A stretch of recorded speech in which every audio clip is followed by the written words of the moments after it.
What's up, folks? This is impromptu breaking news. Eagles have just hired, or the word is coming down the wire that the Eagles are going to hire Kellen Moore. Not my first choice.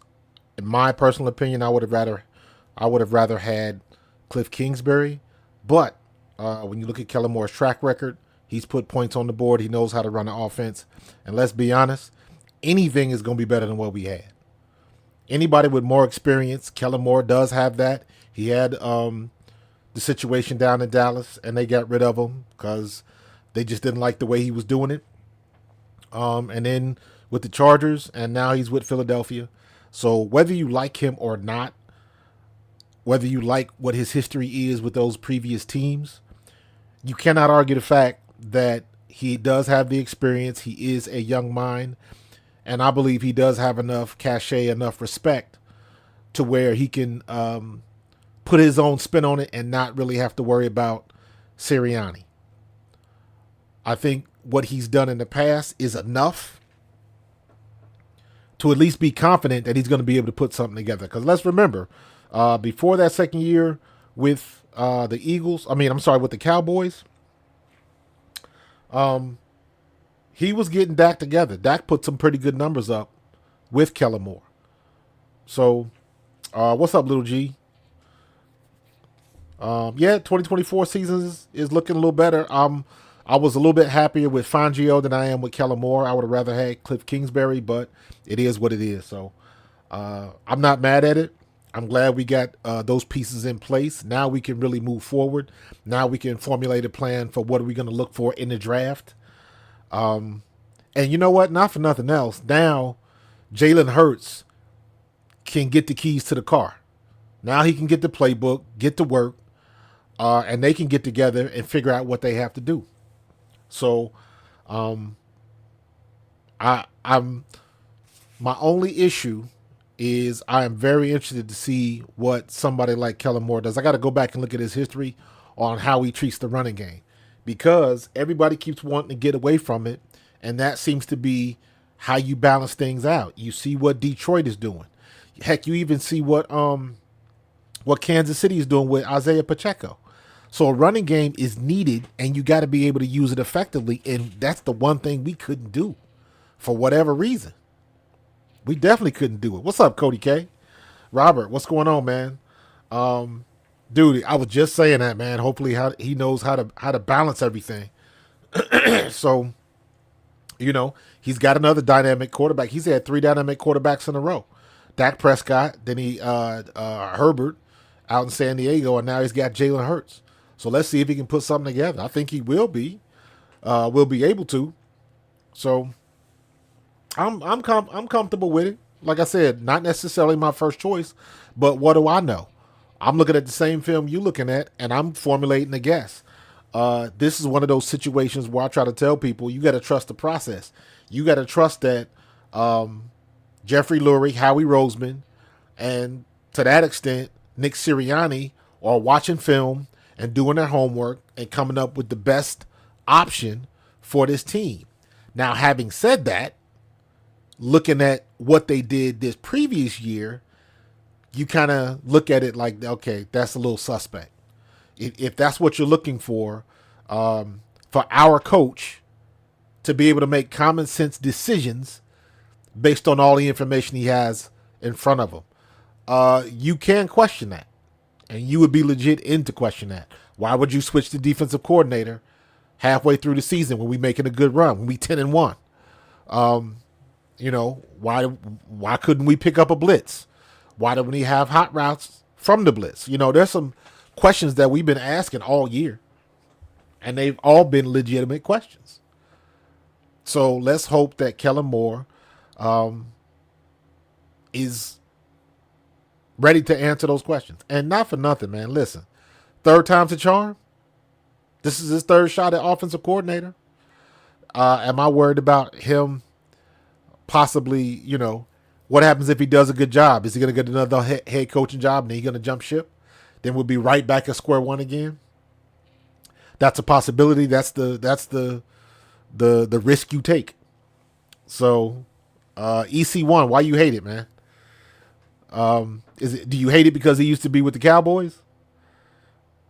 Because I'm trying to stay away from that, and not look at the media hype when he was with the Cowboys, because they said it was his fault. Then McCarthy took over, and then you see what happened. McCarthy didn't do any better. The same situation we were up here with Matt Patricia. You made the change. It looked like it was the right thing to do, but it wasn't. So we'll see. EC1, like I said, man, he wouldn't have been my first choice. I was more on Team Kingsbury.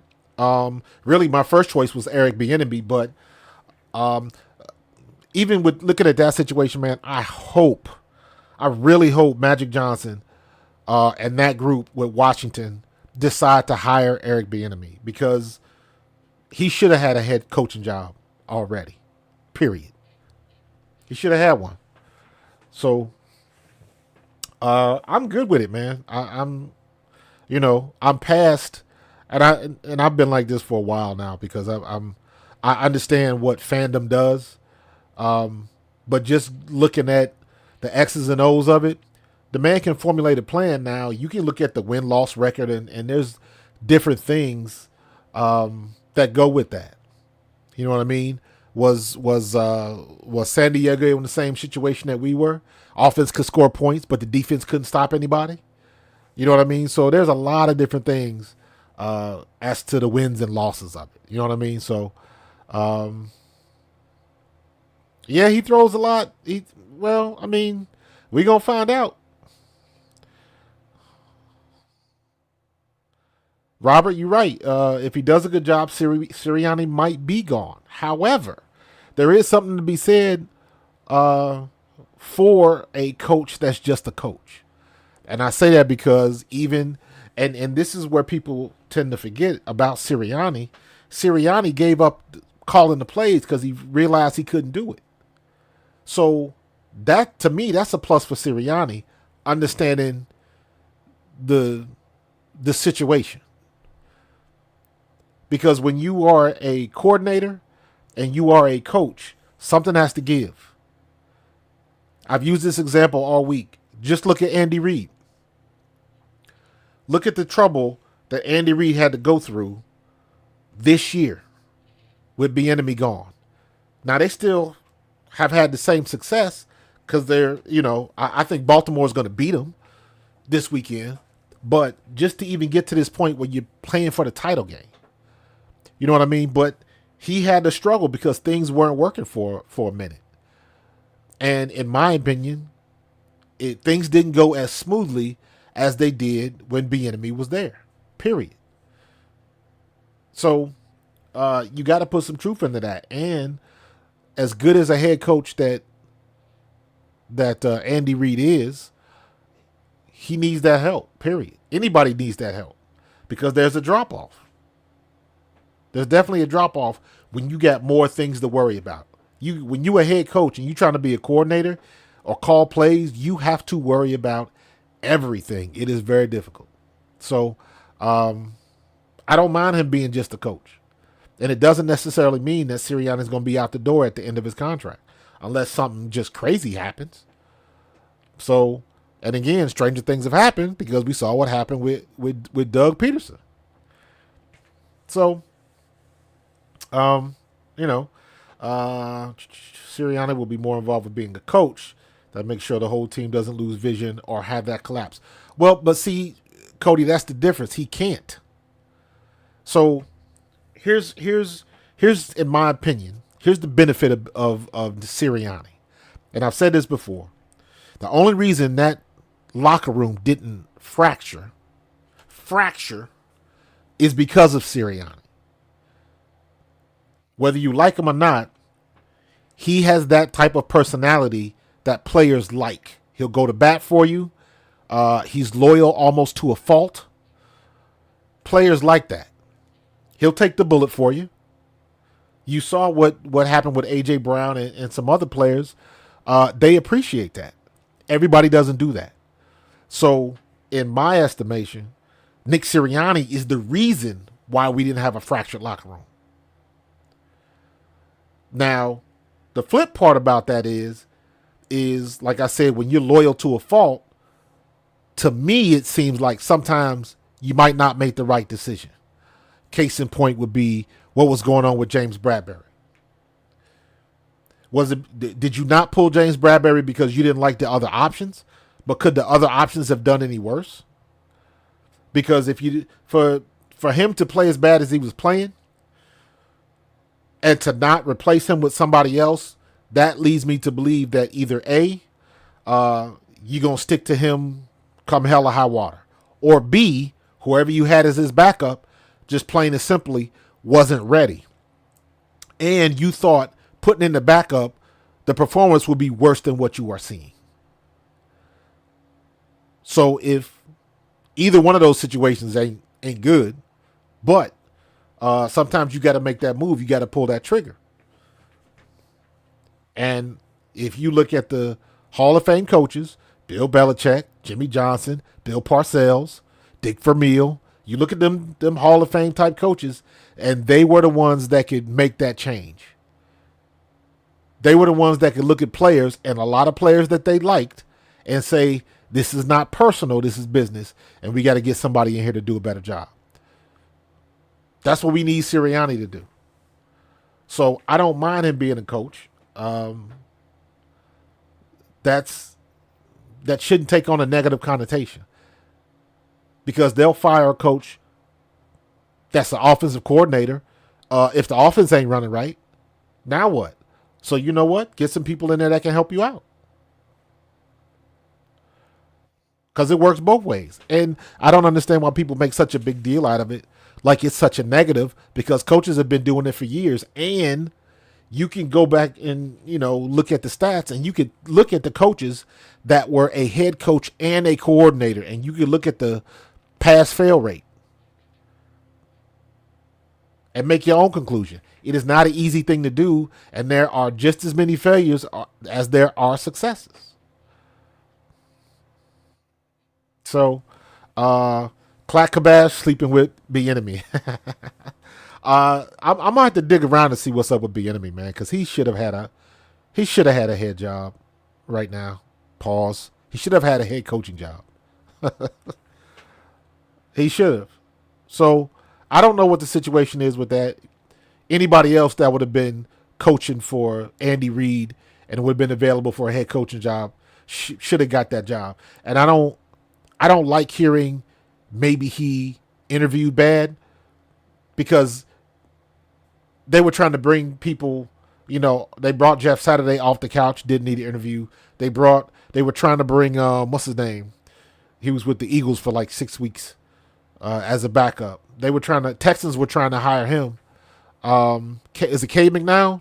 They were trying to hire him as a head coach, and he hadn't coached anybody. I think he coached high school, maybe, like a small high school. So I don't believe in those excuses, because at the end of the day, you can go back and find situations in the past where owners have hired people that they shouldn't have hired. So if somebody wants to get around all of that nonsense, interviews or whatever other prerequisites you want to throw up there, they can do that. And the fact that Eric Bieniemy doesn't have a head coaching job is criminal. But they'll contemplate bringing, Gruden back or any other of these coaches that shouldn't have a job. Bieniemy got more experience than Antonio Pierce. Now, Antonio Pierce should have gotten that job, but my point is still my point. So, yeah,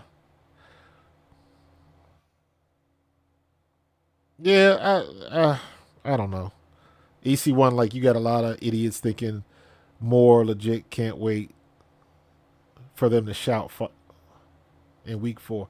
Oh, so you saying they're going to fire Sirianni in week 4 and then Kellen Moore is going to take over as coach? Someone asked what Sirianni would do, and I answered. Me personally, I'm cool with Nick. I heard that question in the press conference, and it was somebody being smart. It was somebody being, try to want to hit him with the Office Space. What is it that you do here? You know what I mean? So, it was kind of a disrespectful question, in my opinion. And somebody was just trying to get a rise out of it. And any way he answered would have been taken the wrong way. If he'd have snapped back and said, like, who the hell are you talking to? They would have took it as him being scared and unsure and just trying to intimidate and bite the head off of somebody just trying to ask a question. He tries to explain himself, and then it's why would you do that? And at the end of the day, you can't please everybody. Somebody would have had a issue with either or. So, but at the end of the day, that's irrelevant, because if we rattle off some wins, and you got to look at it like this: if our coaching was that bad this year, and we got to 10-1, what's going to happen when we got some competent coaches in the building? That's how I look at it. I'm assuming I know Vic Fangio is going to be good, unless he just falls off a cliff too, and his system suddenly doesn't work, and he just suddenly doesn't know how to coach. I don't see that happening. If this OC hire is a disaster and Jalen looks terrible, Howie needs to be on the hot seat. Absolutely, Robert. Absolutely. So, he is on the hot seat, whether we like it or not. But at the end of the day, that depends on what Lori wants to do, because there's a lot of trust in Howie. I trust Howie. To me, out of all the people, there's two people that are Teflon, in my opinion, and that's Jeff Stoutland and Howie Roseman. Howie Roseman brought us the Super Bowl, man. Like, stop playing. And he almost got us the second one last year. So, I'm good with the criticism and putting his feet to the fire. However, if you're gonna give him the criticism, that means you got to give him the praise. You can't just get mad because it's not going the way we think it should go, and then just disregard everything he's ever done. Because let's be real, Howie's made some mistakes in the past, and he's learned from his mistakes. Look at him like Tony Stark, because Tony Stark learns from his mistakes. You know what I mean? So I'm not. Yes, he'll be on the hot seat, but I think it would be more on the hot seat based on his draft picks. And let's not forget, what happens if Howie went to Sirianni and said, well, hey, this is your staff, so I'm going to leave it in your hands. Do what you want to do. That's very possible that Howie could have left it up to Sirianni. Now, was that up to Sirianni to hire Matt Patricia? I don't know. I think it was, because they were friends. Yeah, I wasn't crazy about that. I wasn't crazy about that at all. And they just pulled the rug underneath Desai. And Desai coached some good games. And you saw what happened. You shouldn't have done it. Shouldn't have done it. If you're going to hire me to be the DC, you at least owe me a season. If I don't cut the mustard, I don't cut the mustard. If you're going to fire me, fire me. But fire me on my own merit. Don't fire me after you done let somebody else take over what I'm doing. And then I got to take credit for his screw-ups. That's what they did to Desai. They pulled the rug underneath him. So, let me see. Matt Rule got a 10-year deal with Carolina and was fired after his third year. Does he keep all that money? No. What he keeps is whatever his signing bonus was. That's just like a player. You either keep your signing bonus or it is written in your contract. Normally, just like players, it's the same way that players want money up front. Players sign a $50 million deal with a signing bonus of $35 million, and then they play on a 5-year deal worth $3 million a year. They want the big money up front. Jalen Hurts got his money up front, and then the yearly salary is not so much because you got everything up front. That's how they wheel and deal with the salary cap. So I'd have to go back and look at that Matt Rule deal, but I would imagine he probably got a pretty hefty signing bonus. Let's see if the interwebs can help me out. Matt Rule contract.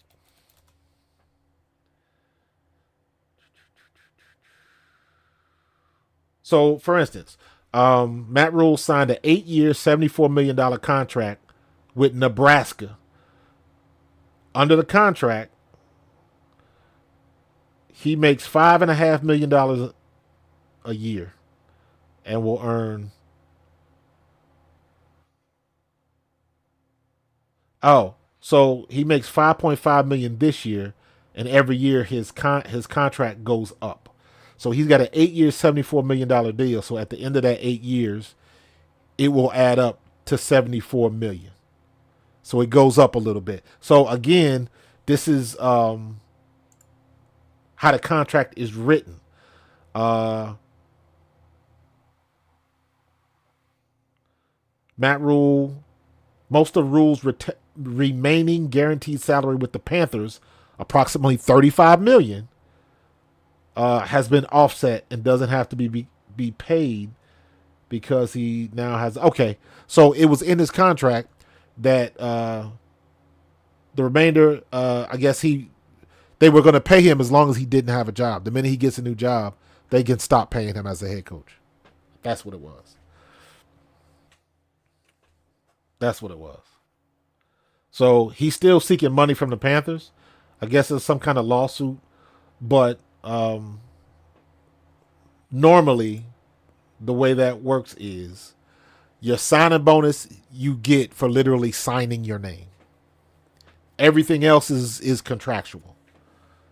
Incentives and all of that kind of stuff, that's written up in your contract. Very simply, like every year towards the end of the year, when you got those teams that are not going to make the playoffs, and you'll notice that a lot of teams will pull their starters from the lineup.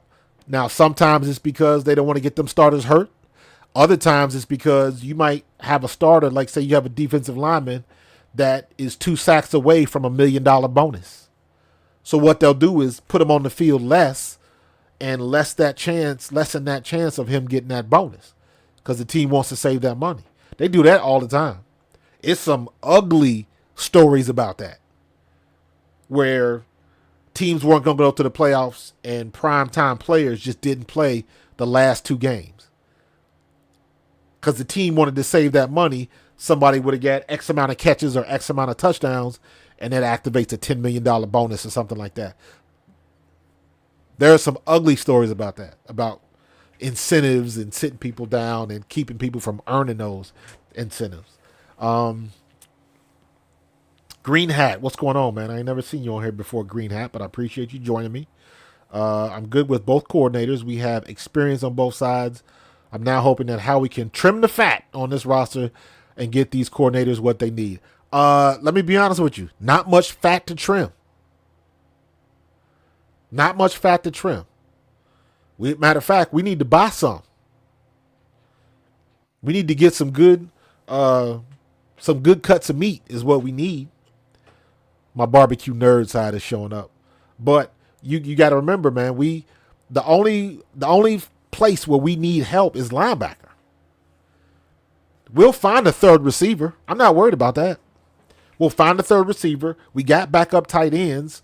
We got a backup running back. I hope they re-sign DeAndre Swift. He's a Philly boy. Keep him here.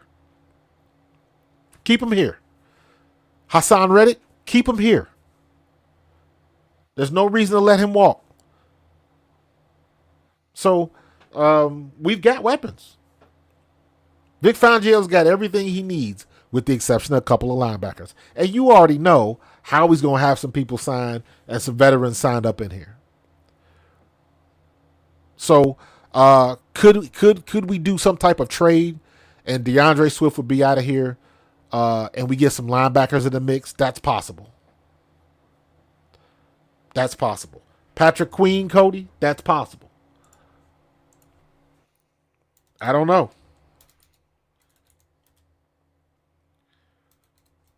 Would he be up for being, it all depends on what they want to do. Is he gonna want to get paid? They about to go on the Super Bowl run. So Detroit Kansas City, Baltimore, and San Francisco. All of their coaching staff is probably going to get picked up. The same thing's going to happen to those teams that happened to us when we made it to the Super Bowl. They cherry pick all of our coaches because they have aspirations too. Mike Singletary is still somewhere in college or D leagues. Why not bring him aboard? Nah, Mike didn't. It just wasn't Mike's thing. He was. That was a good hire when they made it, but I don't think that worked out. I don't think he's the right type of coach for that. He would be a good defensive linebacker coach, but as a head coach, he didn't do a good job. I'm trying to see what his record was as a coach. As a player, highlights and awards, coaching record. He was 18-22. So he was all right. I like to use Derrick Henry as a power back and use Swift as pass catching. And Cody K, in a perfect world, I would agree with you 100%, but that ain't gonna happen. Not gonna happen. Well, let me not be negative. It might happen, but I got to go back and look at Kellen Moore's history. I want to see what he did with. I mean, Austin Eckler, he was playing pretty good.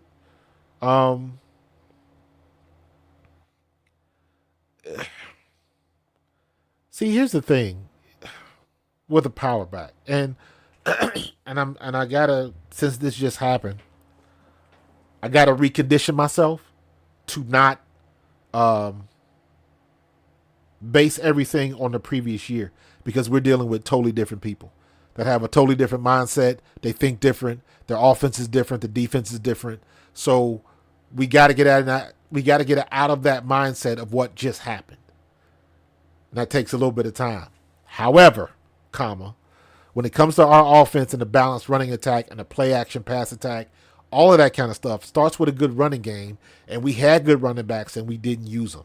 So I got to go back and look at Kellen Moore's history. What did he do with the running backs? What was he doing when Zeke was still down there? What was he doing with Austin Eckler in San Diego? Did he get enough touches? Was it balanced enough? Can it be balanced enough to have a big back and a scat back and use them both effectively? Because I don't want to put somebody like DeAndre Swift on the bench. We didn't use him right last year, and he still got 1,000 yards.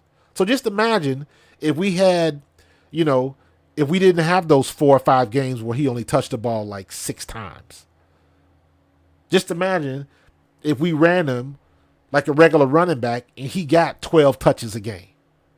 Or he got 10 rushes and 5 receptions a game. Somewhere in that area. Somebody like that should touch the ball 12 to 15 times a game. At least.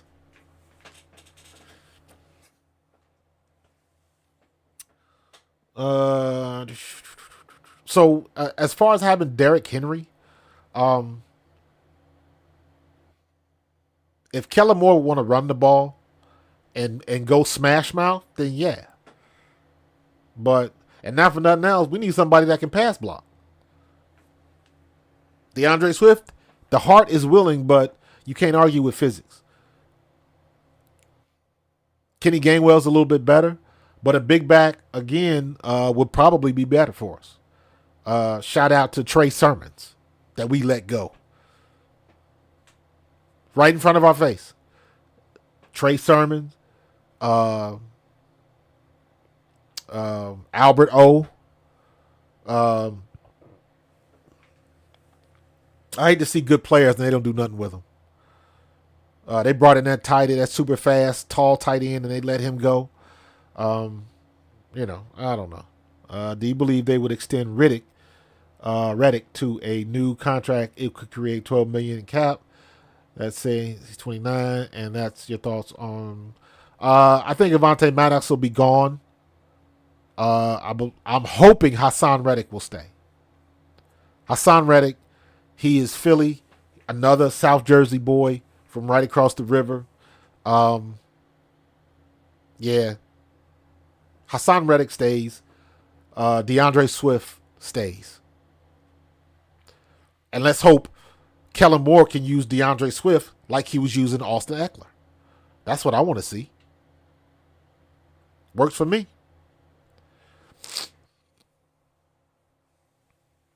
So, um,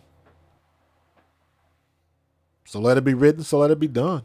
We got everybody now. They hiring. I like that Vic Fangio trying to bring his guys in with him. I'm cool. I'm good with that.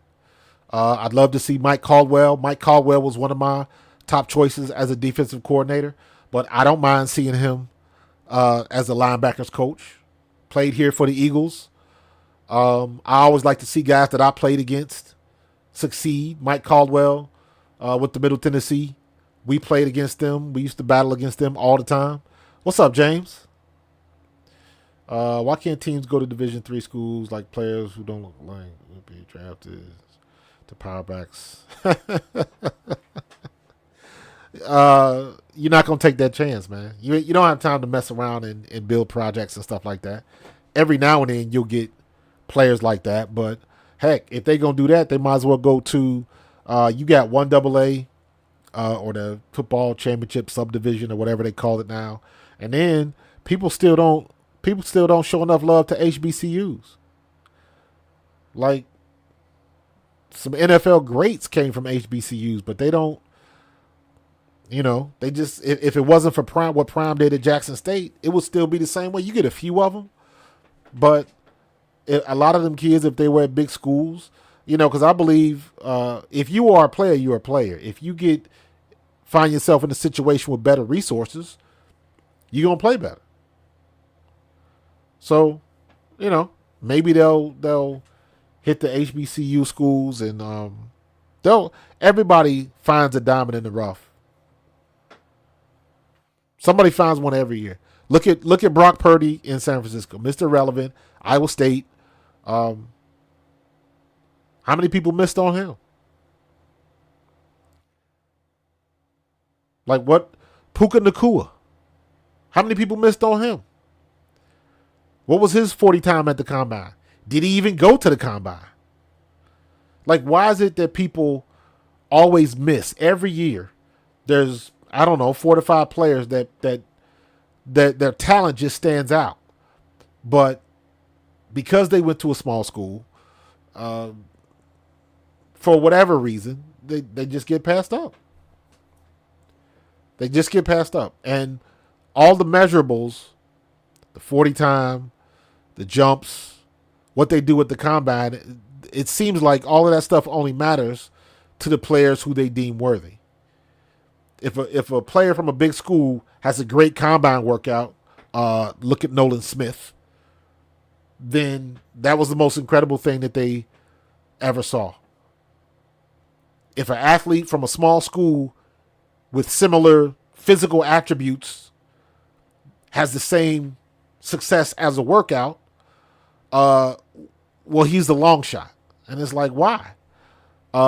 Yeah, Ball 316, Lee Woodall. Listen, my rookie year, Lee Woodall was working security at Westchester because we used to always clown him because we used to say he looked like a little Evander Holyfield. We were saying that back then in 93, 94. Lee Woodall was security for us. Always had love for Lee and loved the fact that he came from Westchester and made it and had a great career with the 49ers. So I'm with you on that one. Good example with Lee. Yep, Steve McNair, Doug Williams, me being a running back, my favorite, Walter Payton, Jerry Rice, Shannon Sharp. So a lot of places, man. It's a lot of places. So we'll see. We'll see what they're doing. Let's see, is there any more?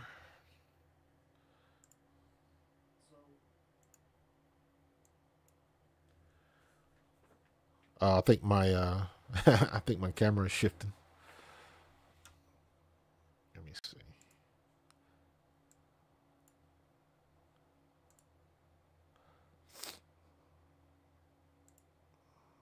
Background blur. There we go. My camera's messing around on me. There we go. Okay, it's working now. Andre Reed. Yeah. Did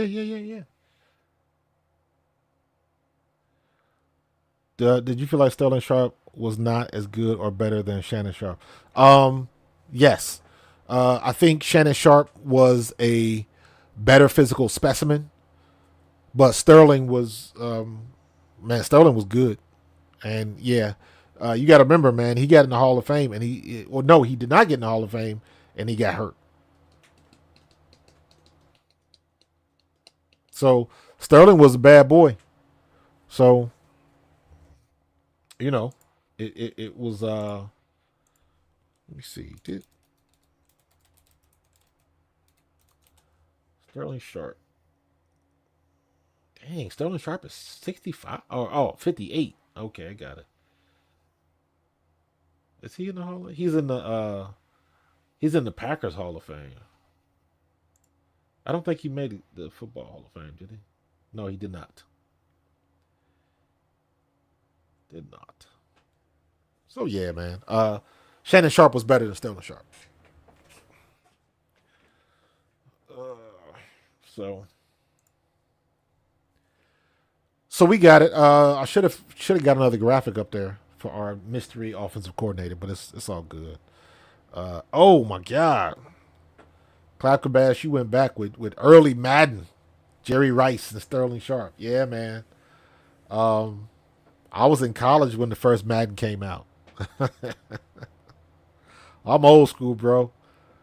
I used to play. I remember when Nintendo had a. It was, I believe, it was Joe Montana football, and that was pretty good. That was pretty good, man. All I know is Madden. Madden probably has flunked more kids out of college than any other game in history, up until World of Warcraft was created. So I used to be a gamer, and I was a gamer recently, up until about 2 years ago. Last game I played heavy duty was, I was a huge Destiny 2 player. We had a group, some of my coworkers at the Apple store. Man, I used to be up at 4 or 5 in the morning running raids and had to be at work at 8 o'clock. Yo, Joe Montana was on Genesis.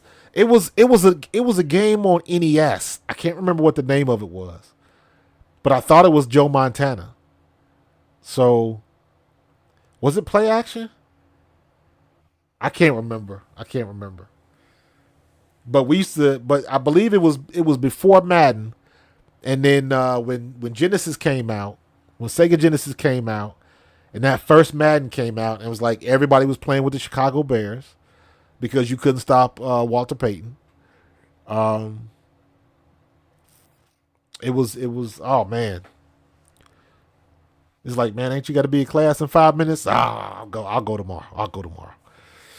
Was it John Elway football? Nah, I can't remember what it was. Can't remember what it was, but it was fun. It was, it was Tecmo Bowl the one year, and then it went straight to Madden. Even though Tecmo Bowl was the joint though, Tecmo Bowl was a hell of a lot of fun. So, um, yeah, man. But yeah, y'all got me going down a rabbit hole with all these games, man. Uh, what do you believe the Birds should prioritize in free agency? And at pick 22, are we going with BPA? Um, what I think they should prioritize is linebacker. Will they do that? Probably not. They'll probably go for a defensive back, and I'm okay with them doing that.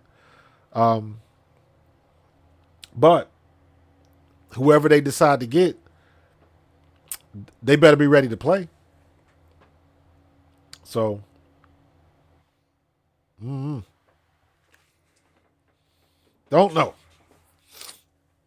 But in any case, we gonna learn today. So, And if you guys didn't hear, if you didn't see my video, check it out. My NFL Final Four. I've got Baltimore over Kansas City, and I've got San Francisco over Detroit. So 316 cornerback or offensive lineman will probably be the safe bet. I hope they don't do that. Get a cornerback. Get a cornerback or linebacker, please. If somehow, some way we end up with the opportunity to draft Jeremiah Trotter Jr., please do. Just do it. Just do it. You know the kid's gonna be a player.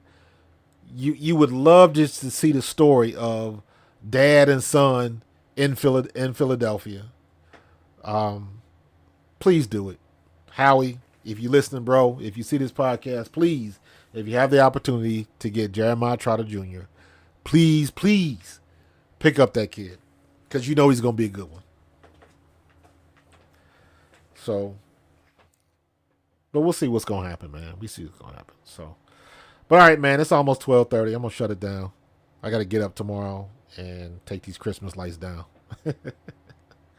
So, but listen, man, I have got what we end up with 15 people watching. Listen, I'm happy, man. I'm happy. Here's check this out. Here's the schedule going forward. All right, please check out my Pro Fan Talk Facebook channel, my Facebook group. You can catch me on. You can see my social media going in the background. It'll pop up again, I think, or did I go? I don't know. I don't know what happened to it. But well, I don't know. Anyways, coming up, check my social media, check my Twitter. I'm gonna have a schedule. So here's what I'm doing. Monday, Wednesday, and Friday, I'm doing live at lunch. And basically at 12:10, I'll start a live stream. And I usually go to about 12:50. So that way, if you are on your lunch, that gives you time to get situated, get your lunch out, start getting your grub on, and then I will be done at 12:50. Plenty of time, so you don't forget about what you got to do. You got time to clock back in and all that kind of stuff. So I'm going from 12:10 to 12:50. Usually sometimes it might be a little earlier, like 12:05 or right at 12 noon, but the scheduled time is 12:10 to 12:50. That's plenty of time to discuss some topics. And usually then I go, I'm mainstreaming on YouTube, and then it'll be on Facebook and Twitter all at the same time. So I'm doing that. And at night, I'm trying to figure out which days, but normally on Tuesday and Friday, I'm going to start live streaming, and probably one day during the weekend. So probably like Saturday night or something like that. I got to get that settled in. But I'm going to be live streaming like 3 or 4 times a week now. And I'm trying to make a conscious effort. I want to do more live streaming, and I want to do less produced content. And I'm trying to just shift it up a little bit because it looks like the way YouTube is vibing now, they like the more candid stuff. Now, I still want to produce stuff because a lot of times the produced videos get all of the views. So I'm still trying to do that, but like for real talk, man, I didn't tell anybody I was gonna stream. I didn't start this until like I've been on for 45 minutes. So that means I started at like 11:15.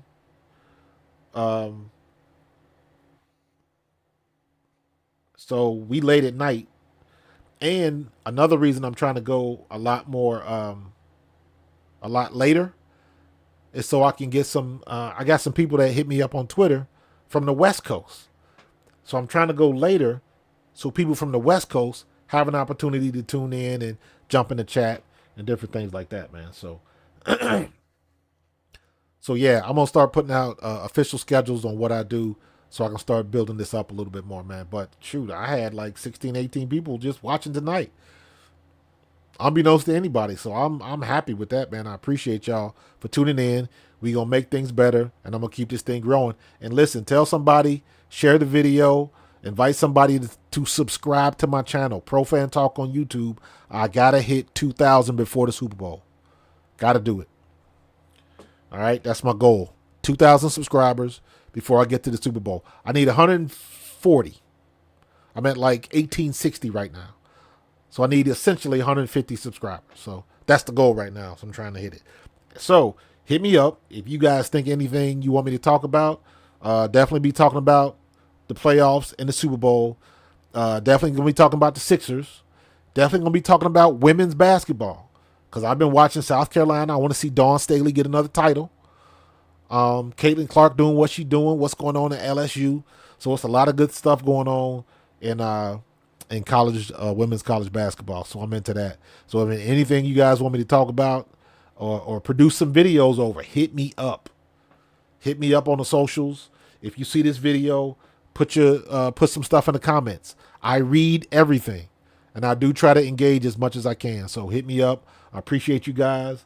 Now, I think I'm gonna get some ice cream and go to bed. But check me out tomorrow. I'll be watching the games, and I might be live streaming a couple times after the game. So click that notification bell, hit that subscribe button, and I'm going to keep doing what I'm doing. Appreciate you guys being on my squad. I'm out. Peace.